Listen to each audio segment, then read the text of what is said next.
Hello there, Cancer, the moon babies of the zodiac.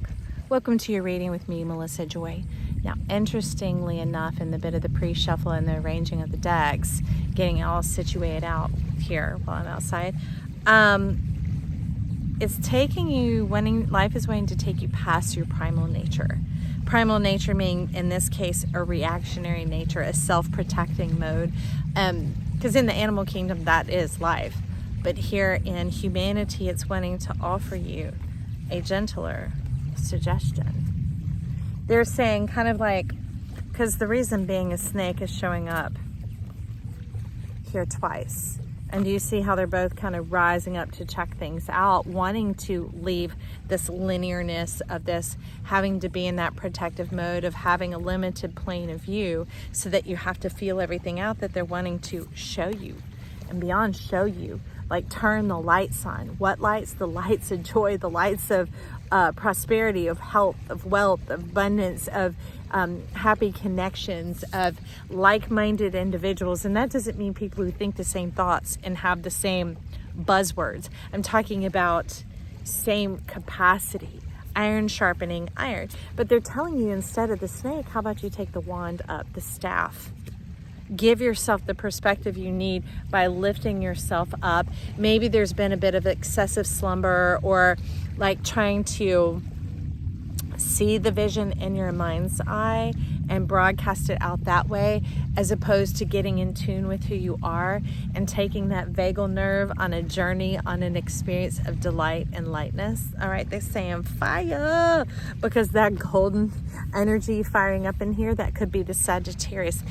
The Jupiter hitting your sun and activating your rising sign. You could check any of those out. You can go see where you have Jupiter in your chart. You can check out a Sagittarius for you, but it's talking like this delight, like you on fire, like you all lit up Christmas tree style, like dancing Christmas tree is what they're talking about. You're like, I think I could kind of get on with that. Let me see, I follow in the sun, I'm getting it. Maybe that's some of the sunflower power, is very Sagittarius and Jupiterian energy coming on in. So what's amazing is behind the snake, this tried to come up with it. It was stuck behind it. Maybe you make this, maybe you made that protection or working or provision or trying to keep connections up with good friends, or doing the thing that seems to be the right thing, the obligated thing, like keep an appointment when you're really exhausted. Go ahead and cancel it when your soul starts saying or you gotta know when to stand up to yourself and when to stand up for yourself. But basically that's the message they're saying right now, so we're just going to stick with that. Because see, look, there's another idea. That's Cobra energy rising up here. Cobra has to do with the eye, the hovering power of, like, almost like satellite dishing it, having to really over exaggerate your clairsentience, you're feeling. You are burning yourself out. You're like fraying the wires on your soma, on your blessings, on your benefits, on your benefactors. Yes, there are people who happily invest in people who've got good ideas and help make them great, take you forward, launch it out, because they see money as being a tool to leverage people's greatness. And some people get thrilled and get off there and get excitement in helping other people thrive. Just having that simplicity of it, of like somebody watering a garden, or like the bees pollinating the flower and watching the fruit come forth from it and seeing people enjoy it.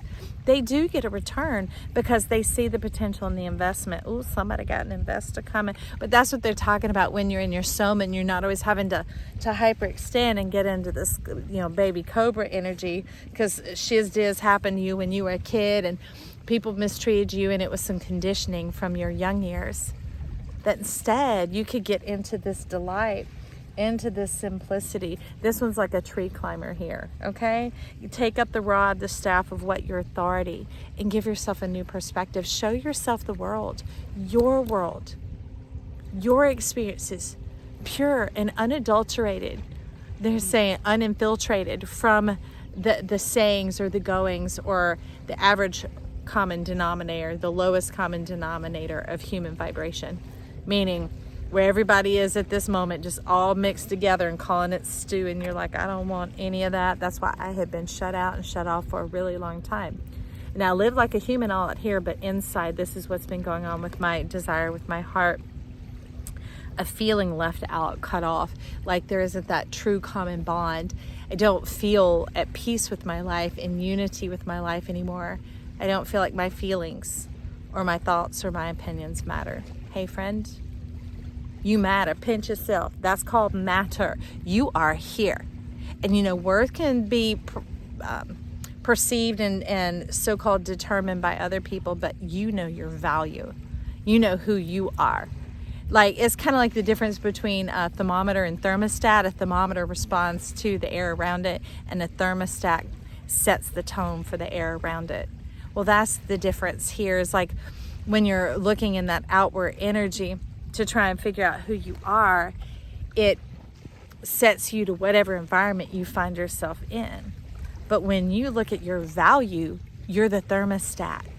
You set the tone in there, not with your words. Because if people start acting foul, rude, cooking up drama, and you're like, drama free, then you just go, and you walk on out.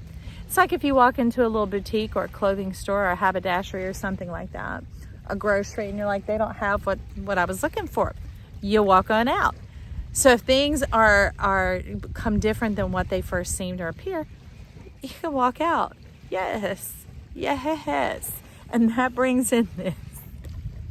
Tropical delights. Who had the tropical?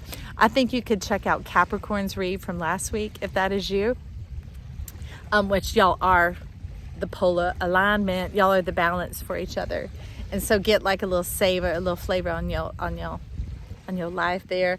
This is that heart lighting up, and it's like, ooh, yes, I see it. There's some truth coming in for you about true harmony, about the harmony of your heart, about like symphony and synchrony and the SYN, the coming together of stuff, that the separate parts coming together as a whole is a greater collective than the separate parts. So you got something greater coming, greater than you could think or imagine. Look at that. Taste the rainbow. Get into your flavor, friend. Savor your life, Cancer. All right. Ooh. Jimmy Durante showing up. I must have called him out in the car when I was doing Sagittarius's reading. Sagittarius showed up with the magic read for us all, and Jimmy's like, ha cha cha cha, roll over and let Jimmy take over. Now, that's talking about your Gemini, because Gemini this week was talking about Jim and I. So you also might check that out as well.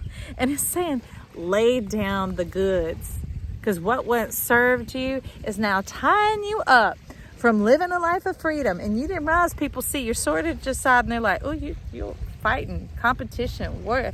And they just kind of turn away, and you think, oh, they judging me.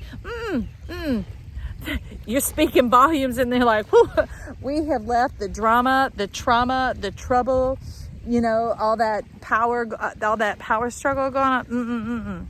And this is just a symbol that you grew up in it. Lay that sword down. It ain't for every occasion. Go out and be social, not polite, like, oh, just saying and doing what everybody wants. No, that lightness of like, Like, I have some friends that their house almost got totally flooded out, so they've got to sell 2 properties, and both their cars got totally flooded out. So like they had this instantaneous change, this instantaneous shift going on.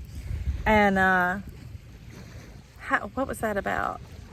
Oh, I said, have you thought about having a standing date? Now they dated for a while, and they've been married for a couple of few years now. And I said, no, but we usually try and do something about 1 day a week. I said, sometimes when a happenstance comes in that thickly all at once, then every conversation, especially they don't have children, so every conversation can rotate around, oh, well, here's where we go look for the house. Here's what we're going to get. What is our loan value? And it can always just stay business, which is like the wrapper without the gum. Okay, if you know Wrigley's, a big red, juicy fruit, that type of stuff, so maybe some double mint up in there. It's talking about leave that behind. So when it's saying polite, it means lighthearted conversation, even about real matters, but not about business, not about fixing, solving, boundaries, protectiveness, that type of thing. They're talking about easy delight, easy like Sunday morning. Put on Lionel and he will just get you in the groove.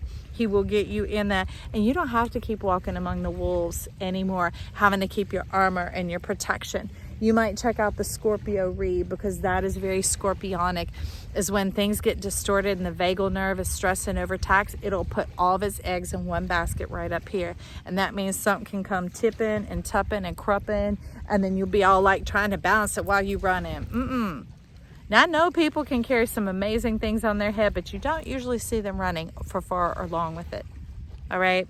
Because that can damage your vocal cords. All right. So let's get in here. He's still coming out. Okay. I'm like, is this an elk? No, I don't think they're rounded at the end. So I think this is a stag here. Wolf. Ooh, who got them squinty eyes? Maybe somebody bent your Pisces. Maybe you bent your Pisces. Maybe the water's been a little polluted and a little contaminated because somehow you got used and abused. Maybe you used and abused yourself, and you're trying to figure out how to forgive yourself, how to let it go, how to forgive and move on. Well, and the thing is you just move forward. You move forward. And you give yourself the permission to be free of that weight and of that burden. See, spirit can still travel in delight. It can have that moment there to talk with you when it's appropriate, to when you're open, when you want to listen. You could dialogue with yourself every day. And I don't just mean writing it down. I'm talking about with your mind. Ask these questions and they will show up later, because they're trying to make it arrive in a different space and time. That way it's not just, well, I'm talking about this now, I want to know the answer now. Well, you could be in a mood or an emotion or a bent of the Pisces that won't let it enter in. And so they're softly and gently shaping and remolding it. Are you someone like me that when you ran the vacuum, like mine still has a cord, but lots of them, they all used to have the cords. And you look and you're like that one little corner on the other side of the sofa or over by your bedside table, you're like, and you look at the cord and you think, yeah, I can just right there. And sure enough, you get and it stops and boom, and then you realize the plug got ripped out of the wall and one of the prongs is like that. That's what they're talking about. You got a bent connection. They're trying to straighten you back up. Yes, you misjudged or miscalculated, or you thought or you wished. It's okay. It's okay. It's perfectly human. That's why we're called a human being. You're not a human doing. No, there are no check marks and tests here, not at this channel, because we graduated from Life University. We're out here living, experiencing, growing, and developing, making life sweet like that balsamic vinegar. Full of flavor. All right, Fred, if you like this, you could drop some comments, touch those buttons down below, and always remember, I love you. Bye.